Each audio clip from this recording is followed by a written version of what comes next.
What is a friends, house going on. तो आज भी मैं आप लोगों के लिए बहुत इंटरेस्टिंग मूवी की स्टोरी लेकर आया हूँ, जिस मूवी का नाम है ऑर्फन। साल 2009 में रिलीज़ हुई थी। ये एक साइकोलॉजिकल हॉरर फिल्म है जिसमें एक 9 साल की लड़की होती है जो कि एक्चुअल में 9 साल की नहीं होती। जी हाँ, so if you are new to this channel then subscribe to the channel and hit the bell icon. So without wasting any more time let's get into the video. तो मूवी की शुरुआत होती है केट कोलमैन से, जो कि एक pregnant होती है। तो उसे लेबर पेन हो रहा होता है। नर्स उसे ले जा रहे होते हैं कि केट से खून गिरने लगता है एंड वो बेहोश हो जाती है। जब उसे होश आए तब तक उसका बच्चा उसके पेट में ही दम तोड़ देता है। दरअसल केट शराब पीती थी एंड इसी एडिशन के चलते हुए उसके पेट में रहा बच्चा 16 दिन पहले ही मर गया था। एंड ये जब उसे पता चलता है तो वो बहुत ज़्यादा रोती है। उसने अपने होने वाले बच्चे का नाम भी सोच लिया था। वो उस बच्चे का नाम जेसिका रखने वाले थे। केट के 2 बच्चे होते हैं, एक लड़का और एक लड़की। लड़की का नाम मैक्स एंड लड़के का नाम डेनियल होता है। लड़की बोल नहीं सकती बट वो थोड़ा बहुत सुन सकती है। केट हमेशा हर वक्त जेसिका जो कि पैदा होते ही मर गई थी उस बच्चे के बारे में सोचती रहती है। इस वजह से केट और उसके पति डिसाइड करते हैं कि एक अनाथ बच्ची को गोद लेने का, क्योंकि वो दोनों जो प्यार जेसिका को देने वाले थे अब वो तो इस दुनिया में थी नहीं। तो वो लोग किसी ऐसे बच्चे को वो प्यार देना चाहते थे जो कि डिज़र्व करता है।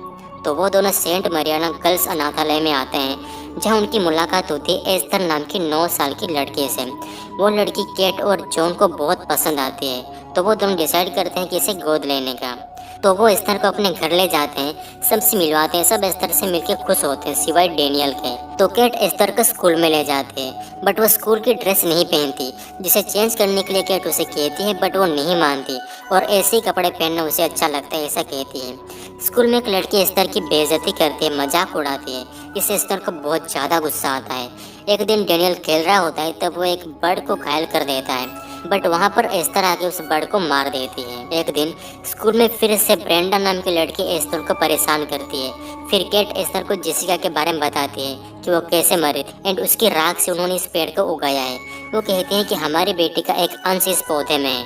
केट उस पौधे को अपनी बेटी जेसिका ही मानती थी। तो एस्थर कहती है कि जेसिका कितनी लकी होगी जिसे आप जैसी मॉम मिली। उसी रात केट और उसके पति जॉन किचन में इंटीमेट हो रहे होते हैं, तभी उनको एस्थर देख लेती है। इसके बारे में केट उससे बात करती है तब एस्थर फर्स्ट टाइम उनके सामने फक वर्ड का यूज़ करती है एंड इससे केट बहुत शॉक हो जाती है।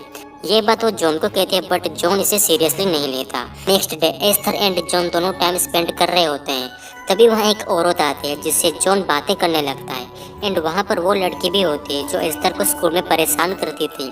तो एस्थर उसे स्लाइडर के ऊपर से धक्का दे देती है एंड ये सब मैक्स देख लेते हैं बट मैक्स किसी को भी कुछ नहीं बताती। अगले दिन जब वो शॉपिंग करने जाते हैं तब सिस्टर एबिगेल उन्हें फ़ोन करती है।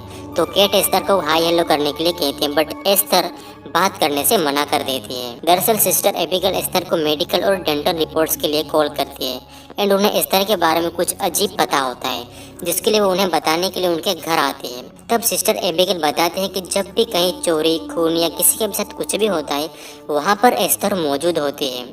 वैसे एक परिवार के साथ वो पहले रहा करती थी, आग में जलने की वजह से मर गया एंड वहाँ पर एस्थर बच गई एंड वो ये भी कहते हैं कि वो आग जानबूझ के लगाई गई थी। बट ये सब जानने के बाद भी जॉन इन्हें मानने से मना कर देता है एंड ये सब बातें एस्थर सुन रही होती है। तो मैक्स को ट्री हाउस की चाबी ढूंढने को कहती है। तो चाबी मिलने के बाद एस्थर गन भी वहाँ से ले लेती है। एस्थर मैक्स को लेकर आधे रास्ते पर सिस्टर एबिगेल का इंतजार कर रही होती है।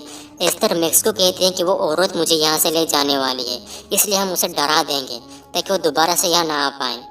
तो जैसे सिस्टर एबिगेल वहाँ आती है एस्थर मैक्स को धक्का देती है गाड़ी के सामने, जिससे वो गाड़ी मोड़ लेती है एंड एस्थर पीछे से आकर हैमर मार देती है एंड उसे वो वहीं जंगल में फेंक देती है। मैक्स को कुछ नहीं बताने की धमकी देती है एस्थर एंड वो उसे खून लगे हुए हथौड़े को ट्री हाउस जो कि डेनियल का होता है वहाँ पर जाके छुपा देती है और डेनियल उन्हें ट्री हाउस से बाहर निकलते हुए देख लेता है।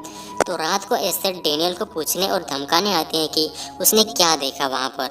तो डेनियल कुछ भी नहीं देखा ऐसा कहता है एंड एस्थर डेनियल को मारने की भी धमकी देती है। केट एस्थर के बारे में जानने के लिए उसे एक साइकाट्रिस्ट के पास ले जाती है, जहाँ एस्थर के मुताबिक केट उसे प्यार नहीं करती और वो एक अच्छी मॉम भी नहीं है, उसे जॉन पसंद है। जब वो घर आते हैं सेंट मरियाना अनाथालय से केट को कॉल आता है, तभी वो कहते हैं कि सिस्टर एबिगेल अभी तक घर नहीं लौटी एंड ये सुन के केट हैरान हो जाती है। तभी उसी रात पुलिस को एबिगेल की लाश मिलती है। उसी रात एस्थर वो फ्लावर्स तोड़ के लाती है जिसे केट अपनी बेटी जेसिका समझती है।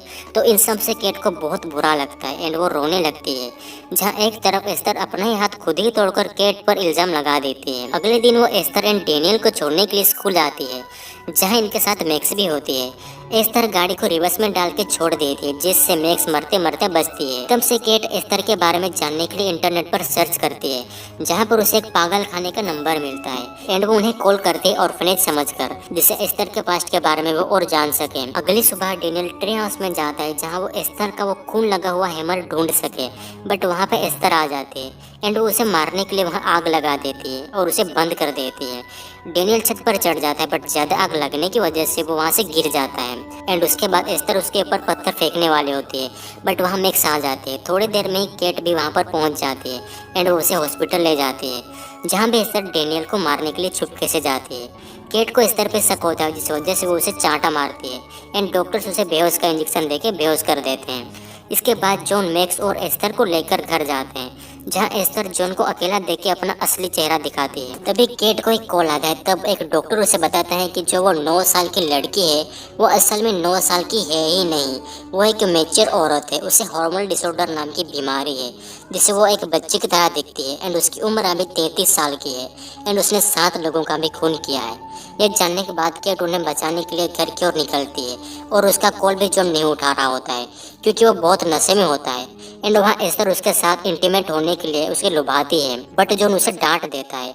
एस्थर गुस्सा हो जाती है एंड वो अपने रूम में जाकर अपना असली चेहरा दिखाती है एंड वो जॉन को मारने के लिए तैयार हो जाती है। एस्थर जॉन को पीछे से हमला करती है एंड उसे वो मार देती है। तभी वहाँ पर केट भी पहुँच जाती है। वो केट को भी गोली मारती है, बट वो सिर्फ उसके कंधे पर लगती है। एस्थर मैक्स को मारने के लिए जाती है, तभी उसके ऊपर केट कूद पड़ती है एंड मैक्स को लेकर वहाँ से भाग जाती है, बट फिर भी उनको मारने के लिए वो वहाँ आ जाती है। बर्फ में जमे हुए पानी में वो गिर जाते हैं। वहाँ से बाहर निकलते वक्त केट एस्थर को लात मार के पानी में गिरा देती है एंड वहीं पर एस्थर की डेथ हो जाती है एंड वहाँ से केट और मैक्स दोनों बच जाते हैं। इसी के साथ मूवी का भी एंड हो जाता है।